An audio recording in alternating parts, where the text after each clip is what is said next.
The Bhagavad Gita, a dialogue between Prince Arjuna and Lord Krishna, culminates in Chapter 18, Moksha Sannyasa Yoga, the yoga of liberation and renunciation. This final chapter synthesizes the essence of the Gita's teachings, addressing themes of duty, detachment, devotion, and liberation. It offers practical wisdom and spiritual insights for individuals seeking self-realization and inner peace. Below is a simplified yet comprehensive overview of the key teachings of Chapter 18. The core inquiry, Sannyasa versus Tyaga. The chapter begins with Arjuna asking Krishna to clarify the difference between sannyasa, renunciation of action, and tyaga, relinquishment of the fruits of action. Sannyasa involves giving up actions motivated by personal desires. Tyaga entails performing actions while abandoning attachment to their outcomes. Krishna explains that while both can lead to liberation, Tyaga is more accessible and practical for most people. He emphasizes that it's not necessary to renounce the world to achieve liberation.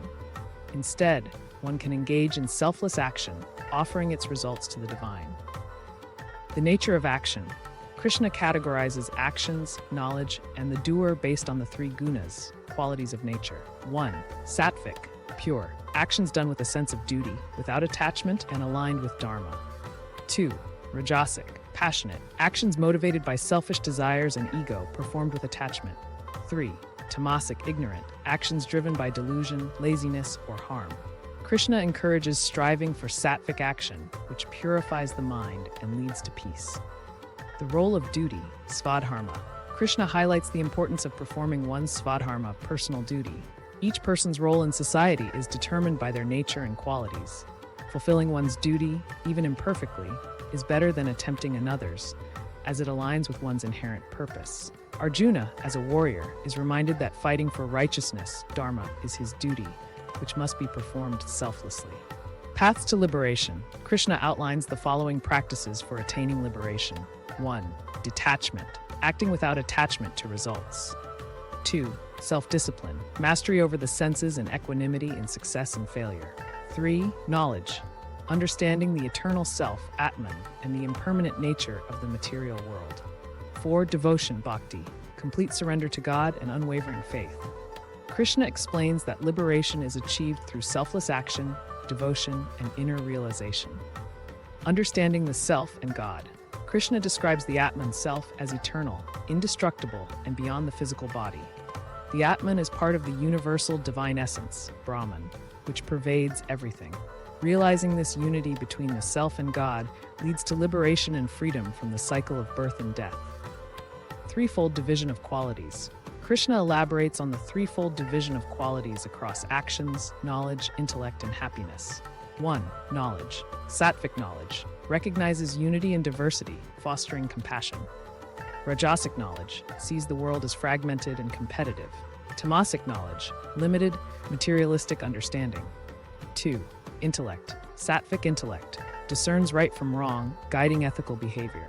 Rajasic intellect, confused and swayed by desires. Tamasic intellect, misguided, perceives wrong as right.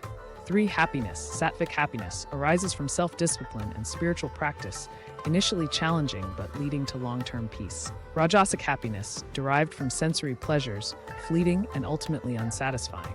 Tamasic happiness, rooted in ignorance, laziness, and delusion. The ultimate teaching, surrender. Krishna's final and ultimate teaching is to surrender to him with complete faith.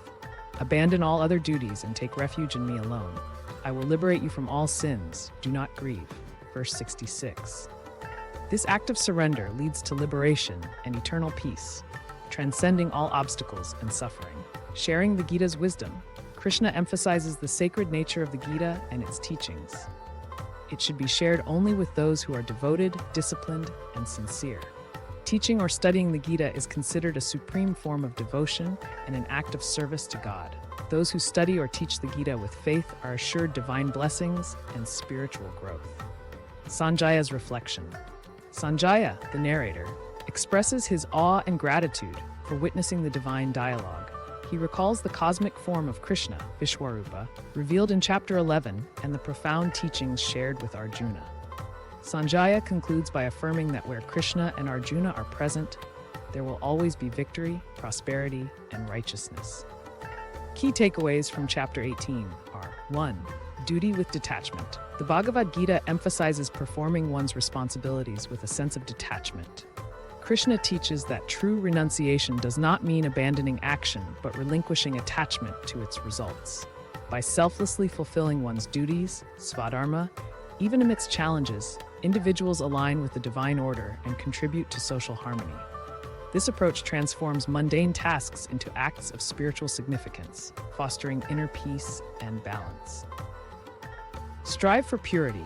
Krishna encourages cultivating sattvic, pure qualities in every aspect of life: actions, knowledge, and happiness. Sattvic actions are guided by duty and performed without selfish motives. Sattvic knowledge recognizes the unity of all beings, while sattvic happiness arises from self-discipline and spiritual practice. By striving for sattva, individuals purify their hearts and minds, paving the way for spiritual growth and contentment. Number 3. Surrender to God. Surrendering to the divine is the pinnacle of Krishna's teachings. Aligning one's will with God's and seeking refuge in Krishna liberates individuals from fear, doubt, and the burden of karma. By trusting in the divine plan and acting as an instrument of God's will, one transcends personal limitations and experiences unwavering peace. 4. Liberation through devotion. Devotion and surrender are the keys to ultimate liberation, moksha. Faith in God and unwavering dedication dissolve ego and align the self with the Supreme. Krishna assures that those who surrender to him will attain eternal freedom and inner tranquility. Devotion transforms the seeker's heart, leading to union with the divine and freedom from the cycle of birth and death. 5. Universal truths. The teachings of the Bhagavad Gita transcend cultural, religious, and temporal boundaries, offering timeless wisdom to humanity. Its principles, detachment, selflessness, and devotion, are universally applicable, guiding seekers from all walks of life toward harmony and self-realization. The Gita remains a beacon of light, providing practical and spiritual guidance for modern challenges. In conclusion, Chapter 18, Moksha Sannyasa Yoga, encapsulates the essence of the Bhagavad Gita, offering a path to liberation through devotion, selfless action, and inner wisdom. Krishna's teachings emphasize that spiritual growth is attainable through dedication to duty, detachment, and unwavering faith in God. By embodying these principles, individuals can achieve self-realization, overcome life's challenges, and attain eternal peace. The Bhagavad Gita remains a timeless guide, inspiring seekers to live with purpose, wisdom, and devotion in their journey towards liberation. Please like this video, subscribe this channel, and share the timeless wisdom with the world. Thank you.